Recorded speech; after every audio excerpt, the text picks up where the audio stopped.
So the thing is, what's in Annette's fridge? Okay.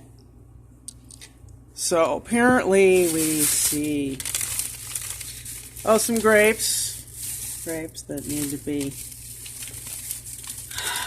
washed off and sorted through. I'm hungry. Looks good enough to eat now.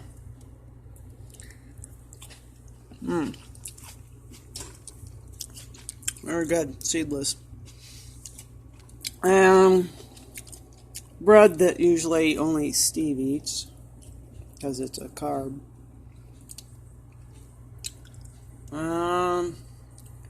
Alright, we got some boring stuff over here. Grapefruit. More bread.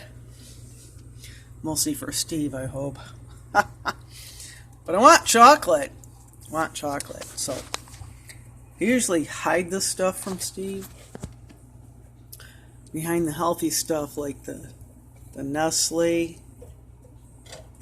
Yeah, the Nestle water. And the taco salsa. Well, now we got something here. Yep. It's Dove dark chocolate. Yep. Spare me one. Cough it up. Okay, got the. Yeah. These are like my night treats. You know, I gotta have something. Dark chocolate.